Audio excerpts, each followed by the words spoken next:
আসসালামু আলাইকুম। আমি নাহিদা। কেমন আছেন সবাই? আশা করছি আল্লাহর রহমতে ভালো আছেন। আলহামদুলিল্লাহ, আমরাও ভালো আছি। আমার আরও একটি ব্লগে আপনাদের সবাইকে জানাই স্বাগতম। ঘুম থেকে উঠেই আগে রান্নাঘরে আসলাম। আর আমার একটাই রুমের ভিতরে খাওয়া দাওয়া রান্নাঘর সবই তো একই সাথে। তো রুম থেকে ওঠার সাথে সাথে আমার রান্নাঘরটাই আগে দেখতে হয়। তো রান্নাঘরে এসে আগে জানালাগুলো খুলে দিলাম, দিয়ে ভিতরটা অনেকটা একটু আলো চলে আসলো আর একটু খোলামেলাও হলো। আর এই যে রাত্রে বাসনপত্র মেজে রাখছি, তো ওগুলো র্যাকের মধ্যে রেখে তারপর নাস্তা তৈরি করতে চলে আসলাম।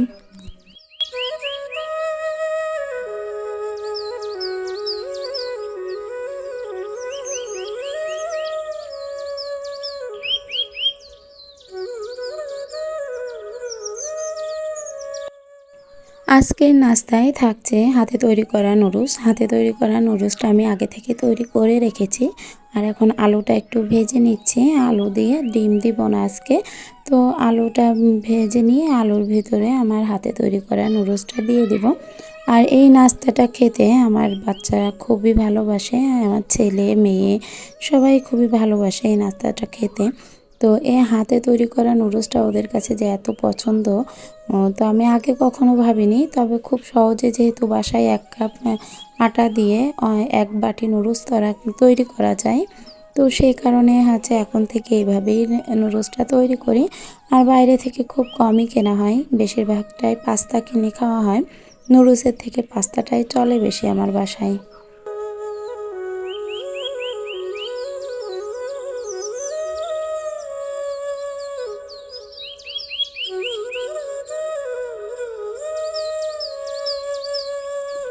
বাচ্চাদের টিফিনটা যদি তাদের পছন্দ মতো হয় তাহলে কিন্তু বাচ্চারা ভীষণ আগ্রহ করে স্কুলে যায়। আর স্কুলে যাওয়ার আগ্রহটা দ্বিগুণ বেড়ে যায়। তো আমার বাচ্চাটা প্রতিদিন সকালে উঠে বলবে যে আম্মু টিফিনটা আজকে কী দিবা।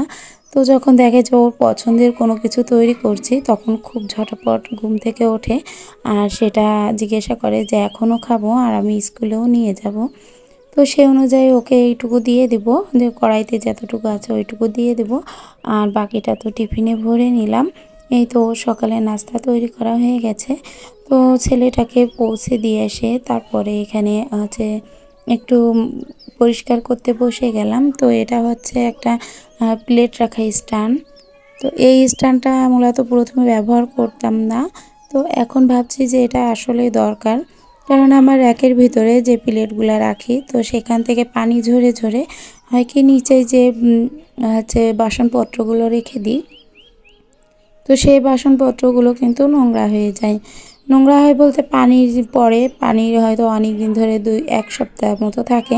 তো 1 সপ্তাহ পরে তো এমনিই পরিষ্কার করি, তবুও 1 সপ্তাহের ভিতরে দেখা যাচ্ছে পানিটা জমে জমে একটু দাগ হয়ে যায়, একটু জং মতো পড়ে যায়। তো সে কারণে ভাবলাম না, এই প্লেট স্ট্যান্ডটা সিঙ্কের পাশেই রাখবো। আর প্রত্যেকের বলে দেব যাতে হচ্ছে প্লেটটা ধুয়ে সিঙ্কের পাশেই রেখে দেয়। আমার বাসায় যেহেতু প্রত্যেকে যার যার প্লেটটা শেষে নিজেই ধোয়, আমাকে পুরোটা ধুতে হয় না। তো সেই কারণে এই ব্যবস্থাটা আমাকে করতেই হলো।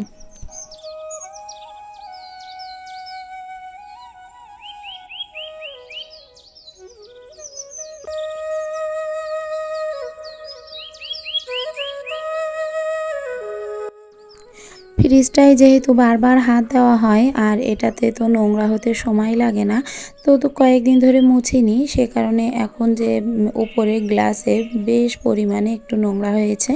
তো এখন ভাবলাম না, আজকে সকালে একটু কাজের চাপ কম আছে, তো সে কারণে এগুলা একটু ভালো করে পরিষ্কার করে নিচ্ছি যাতে ফ্রিজটা আর কি দেখতে সুন্দর লাগে। কেননা মেন গেটটা খোলার সাথে সাথে আমার এই ফ্রিজটা কিন্তু দেখা যায়। আর ফ্রিজ, এই যে রান্নাঘর, পুরো মেন গেট খোলার সাথে সাথে আমার রান্নাঘর, ফ্রিজ সবগুলো দেখা যায়, যে কারণে আমার ওগুলো একটু বেশি করে ক্লিন করে রাখতে হয়। নয়তো কেউ যদি বাসায় আসে, তো এসেই যদি রান্নাঘরটা একটু অগোছালো দেখে, তো সেই লোকটাও বিরক্ত হতে পারে। আর নিজেরাও যেহেতু একই রুমের ভিতরে থাকা খাওয়া সব, তো নিজেদেরও ঘুরে ফিরতে যদি নোংরা দেখি তো ভীষণ পরিমাণে খারাপ লাগবে আর মনে হবে যে আমার ঘরটা কেমন যেন একটা মানে গম্ভীর হয়ে আছে, এমন একটা মনে হবে। তো রুমটা ভালো করে একটু ঝেড়ে নিয়েছি, ওয়ালটাও পুরো একটু ঝেড়ে নিলাম যতটুকু ঝোল ছিল, নিয়ে তারপরে আমি রান্না করতে চলে আসলাম।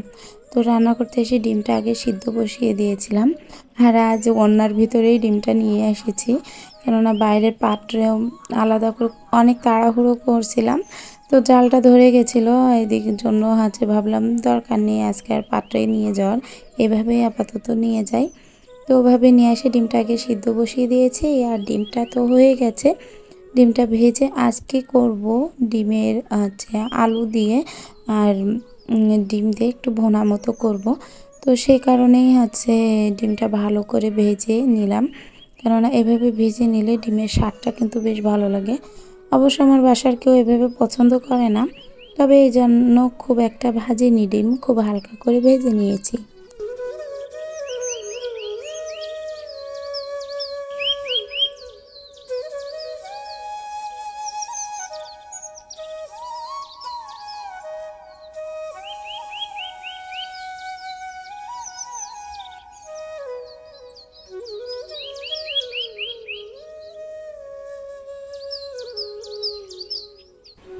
পেঁয়াজ, রসুন, জিরা, গরম মশলা সব কিছু বেটে আগে থেকে মশলাটা কষিয়ে আলুটা একটু ভোনা মতো করে নিয়েছিলাম। তারপরে মশলাটা কষানোর পরে পানিটা দিয়ে ডিমটা দিয়ে দিয়েছিলাম, দিয়ে তারপর ওটা নামিয়ে নিলাম যখন একটু ঝোলটা কমে আসলো তখন। আর এখন মিষ্টি কুমড়াটা ভেজে নিচ্ছি। মিষ্টি কুমড়াটা ভাবলাম আজকে আর রান্না করব না, আজকে একটু ভাজিই খাই, কেননা প্রতিদিন একই রকম ভালো লাগে না রান্না খেতে। তো আজকে একটু মিষ্টি কুমড়াটা ভাজিই খাবো। এদিকে আবার আমার ভাইটা চলে যাবে পরীক্ষা দিতে, ওর তো পরীক্ষা চলছে, তো এ কারণে খুব দ্রুতভাবে আমাকে এই মিষ্টি কুমড়াটা ভেজে ওর জন্য দিয়ে দেব। আর সকালে যেহেতু ও ঝোলের তরকারি খাবে না, একটু ভাজি ভুজি হলেই খেয়ে যাবে, নয়তো না খেয়ে যেতে চাই সকালের দিকে। সকাল বলতে ওই 10:30টার দিকে ওর পরীক্ষা, তো তবুও ওই টাইমেও খেতে চায় না, বলে যাবো সকালের দিকে এতটা খাওয়া সম্ভব হয় না।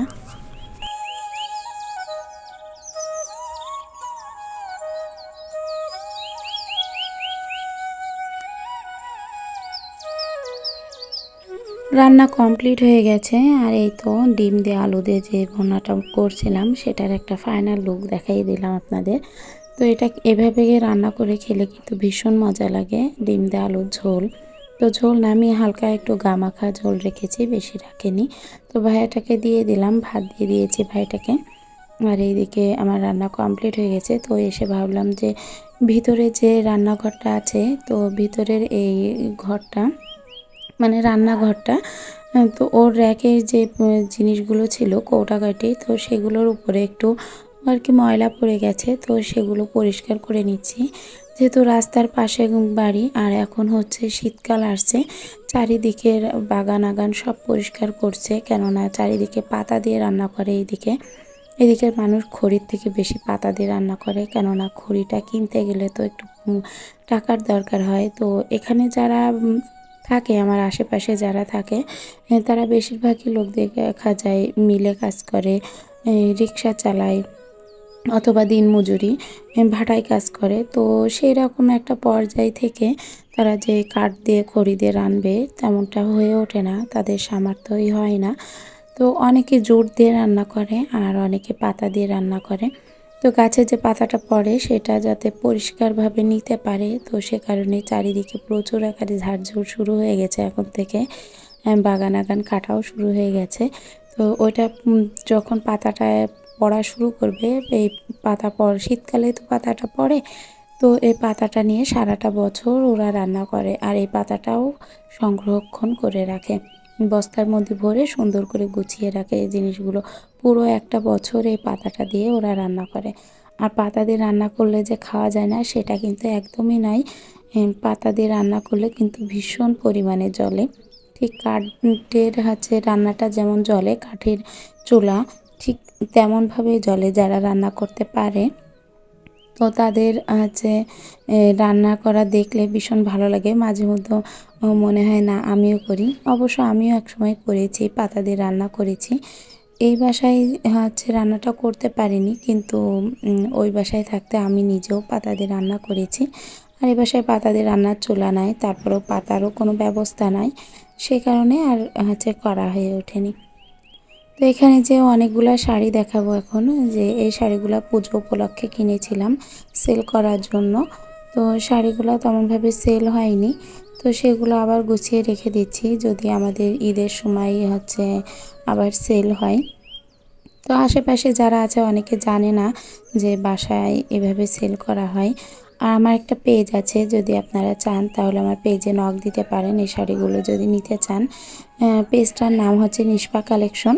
তো আপনারা ওখানে যদি নক দেন অথবা আমাকে যদি এসএমএস করেন আজকে যে আপনি কোনো একটা শাড়ি নিতে চান, তাহলে অবশ্যই আমার পেজের নামটা আমি আপনাদেরকে লিখে দিব। আর ওই পেজ থেকে নিলে আপনারা খুব অল্প দামে শাড়িগুলো পেয়ে যাবেন আমার কাছ থেকে।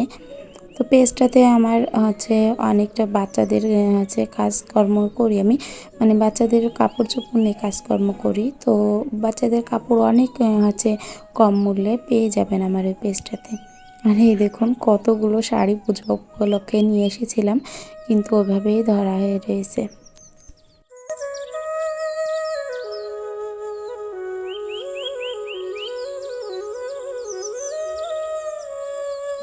আমার আজকের ভিডিওটি যদি আপনাদের ভালো লেগে থাকে তাহলে প্লিজ একটা লাইক দিতে ভুলবেন না। আর যদি চান আপনাদের এই বোনটি একটু হলেও ইউটিউবে জায়গা করে নিক, তাহলে চ্যানেলটি সাবস্ক্রাইব করতে পারেন আর এই বোনটির পাশে দাঁড়াতে পারেন। তো আজকের ভিডিওটা এই পর্যায়ে শেষ করছি। দেখা হবে নতুন কোনো ভিডিওতে। ততদিন ভালো থাকবেন, সুস্থ থাকবেন। আল্লাহ হাফেজ।